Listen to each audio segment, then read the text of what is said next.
August 25ல இருந்து இரவு 7 மணிக்கு நம்ம கலைஞர் டிவில காத்து வாக்குல 2 காதல்.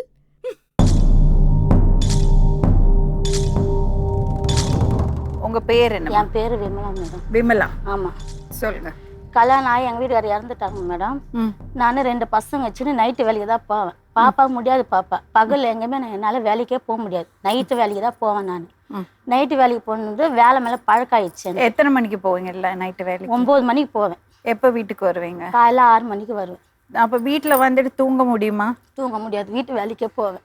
வீட்டு வேலைக்கு போவீங்க. அப்ப எப்ப தூங்குவீங்க? தூக்கம் வராது. பகல் வேலை செஞ்சுட்டு இப்போ நைட்டு வேலை செஞ்சுட்டு பசங்களை பார்க்கணும். நான் தான் வாடகை கொடுக்கணும். அப்படி இருந்து வேலை வேற யாரும் இல்லையா? எல்லாம் இருக்கிறாங்க, அவங்கவுங்க வாழ்க்கை அவங்கவுங்க பார்த்துனாலும் யாருக்கிட்டே போக. எத்தனை வருஷம் ஆச்சு புருஷன் இருந்து? அவர் 8 வருஷம் ஆகுது மேடம் இறந்து. அப்படியா? பாப்பாக்கு என்ன உடம்பு சரியில்லை? அவளும் நடக்க தெரியாது, உக்காராது. நானே ஊட்டி விடணும் அவளுக்கு. என்ன வயசாச்சு? 20 வயசு ஆகுது மேடம். பையன்? பையன் நல்லா இருக்கிறான். 19 வயசு ஆகுது, நல்லா இருக்கிறான். அவன் படிக்கிறானா? சரி. அப்ப இந்த பசங்களை 8 வருஷமா நீங்க தான் பாக்குறீங்க. எப்படி நீங்க வேலைக்கெல்லாம் போகும்போது இந்த பசங்களை யாரு பாத்துப்பாங்க? என் பையன் வீட்டுல இருப்பான், நைட்ல பாத்துப்பான். அவன் சின்னவனா? சின்னவன். அப்ப 10 வயசுல இருந்து நீங்க விட்டுட்டு எவ்வளவு நாளா வேலை செய்றீங்க?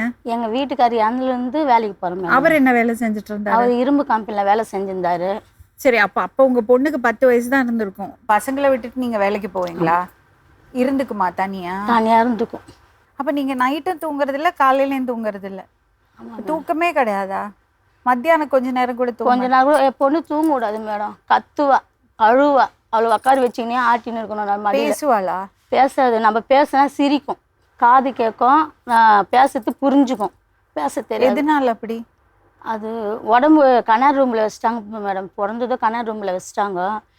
அந்த சார் என்ன சொன்னார், இருக்கிறதுக்கு தான் இருக்கோம்மா, நீங்கள் தான்மா பார்த்துக்கணும் அப்படின்ட்டாங்க.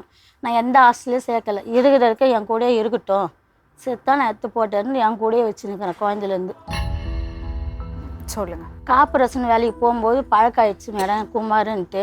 புருஷன் இறந்ததுக்கு அப்புறம்? ஆமாம், இறந்தது 8 வருஷமாக தனியாக தான் இருந்தேன். வேலைக்கு போயின்னு மெட்ரோவில் வேலை செஞ்சுருந்தேன். அங்கே நின்ட்டேன். மெட்ரோவில் வேலை செஞ்சுன்னு நின்ட்டு போயிருக்கு. நான் கார்பரேஷன் வேலைக்கு போயிட்டு அவரும் எனக்கு பழக்காயிடுச்சு. குமாரும் பழக்காயிடுச்சு. எப்படி பழக்கம்? அவரை எங்கே பார்த்தீங்க? கார்பரேஷன் வேலை. அவர் கார்பரேஷன் வேலை தான் செஞ்சுருந்தார்.